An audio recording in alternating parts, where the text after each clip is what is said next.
Hello guys, this is Sumant and you are watching Digi Schema YouTube channel. आज मैं आपको बताऊंगा कि ई कॉमर्स प्लेटफॉर्म अमेजोन पे आप कैसे अपना अकाउंट सेटअप कर सकते हैं। बहुत बेसिक स्टेप्स हैं, टोटल 6 स्टेप्स रहेंगे इसमें आपके, जिसमें आप इजीली अपना सेलर अकाउंट सेटअप कर सकते हैं। फर्स्ट ऑफ ऑल ये समझते हैं कि ई कॉमर्स होता क्या है, like what is E commerce platform.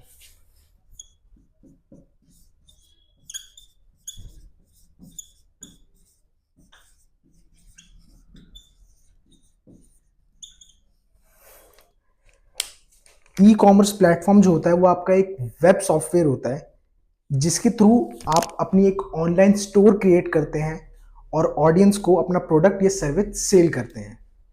For example Amazon, Flipkart, Meesho, ये आपके ऑनलाइन ई कॉमर्स प्लेटफॉर्म होते हैं। अदर देन दिस आपका स्नैपडील हो गया, WooCommerce is also an e commerce platform. तो आज हम यही सीखेंगे कि इस पे हम अकाउंट सेटअप कैसे करते हैं। स्टेप 1, आपको सेलर सेंट्रल अकाउंट पे जाना है अमेजोन के और उस पे अकाउंट क्रिएट करना है।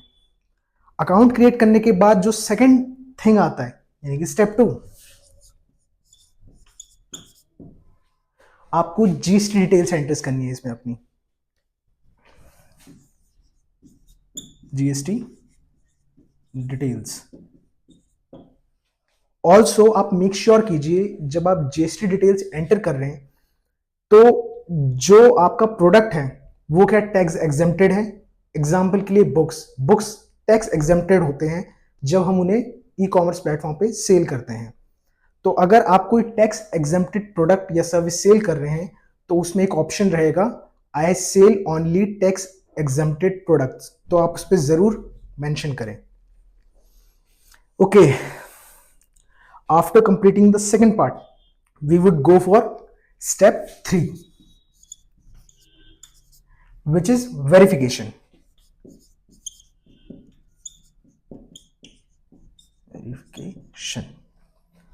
In the verification process, आप अपनी जीएसटी डिटेल जो आप एंटर कर चुके हैं, आप अपना जीएसटी सर्टिफिकेट पीडीएफ फॉर्मेट में जो कि 10 MB या फिर उससे अंदर होना चाहिए उसे आप अपलोड करेंगे।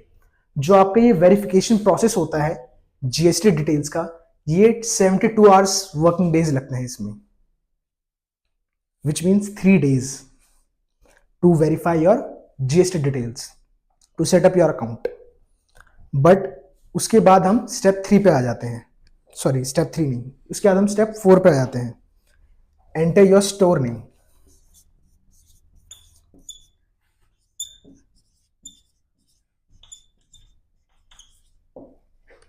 Store name step 4 one of the most important aspect होता है जब आप अपना ऑनलाइन स्टोर सेटअप करते हैं ई कॉमर्स प्लेटफॉर्म पे, क्योंकि जो आपका स्टोर नेम होता है वही आपको रिप्रेजेंट करता है ऑनलाइन प्लेटफॉर्म पे। तो मेक श्योर कीजिए कि जब आप नाम चूज करें तो एंगेजिंग हो, अट्रैक्टिव हो और क्विक रिमेंबर हो। Okay, then we go for the step 5।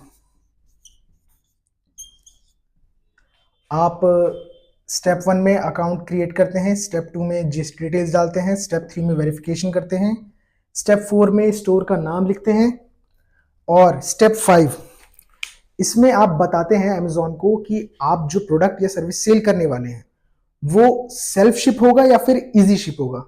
Self ship और इजी शिप ये दो चीजें होती हैं। Self ship and easy ship. जो ये सेल्फ शिप ऑप्शन होता है, जब आपको कोई कस्टमर ऑर्डर देता है तो प्रोडक्ट को रखना, उसका मेंटेनेंस चार्ज, उसकी पैकेजिंग कॉस्ट सब आप मैनेज करते हैं। ऑल्सो जब डिलीवरी होती है वो भी आप ही हैंडल करते हैं, वो सेल्फ शिप में आता है। और इजी शिप इसमें क्या होता है कि जैसे आप प्रोडक्ट बाय करते हैं, बाय करने के बाद उसकी पैकेजिंग आपने करी, दैट्स इट, आपका काम वहीं खत्म हो जाता है। अमेजॉन जो होता है अपना एक डिलीवरी एजेंट आपके यहाँ भेजेगा जो आपके डोर स्टेप से ऑर्डर पिक करेगा और कस्टमर को डिलीवर करेगा। ऑब्वियसली अमेजॉन इसके लिए कुछ चार्जेस करता है जैसे कि आपका डिलीवरी चार्ज हो गया और कमीशन हो गया उस पर, एंड जीएसटी ऑल्सो। तो ये इजी शिप में आ जाता है। Then we go for the step 6। We can do it here. Step 6 is selecting the default tax rate.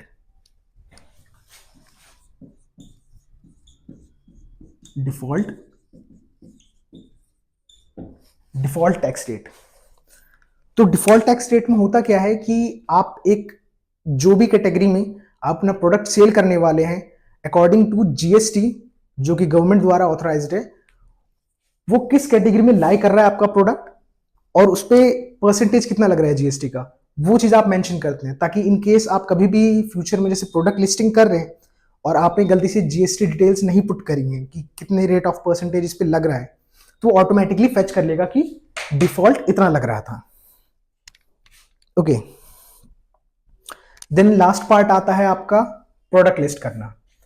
अभी तक आप अकाउंट क्रिएट कर चुके हैं, आपके पास एक वैलिड डिटेल्स आपने पुट कर दी है जीएसटी की, वेरिफिकेशन आपका 72 आवर्स में हो ही जाएगा, और स्टोर का आप नामकरण कर चुके हैं, मतलब सेल्फ शिप या इजी शिप, इसमें से आपको डिसाइड करना होता है जो आपको सुविधा में अच्छा लगे। एंड देन उसके बाद डिफॉल्ट टैक्स रेट डालने के बाद अपना आ जाता है स्टेप 7, यानी कि लिस्टिंग द प्रोडक्ट।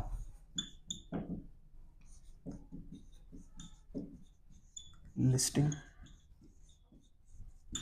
प्रोडक्ट।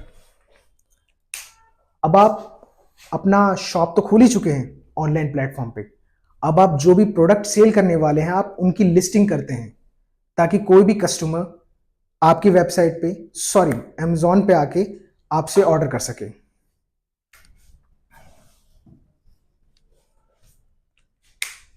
तो ये थे 7 स्टेप जिससे आप इजीली अपना अकाउंट सेटअप कर सकते हैं अमेजॉन सेंट्रल अकाउंट पे एंड सेल कर सकते हैं ई कॉमर्स प्लेटफॉर्म पे। Thank you, that's was my time.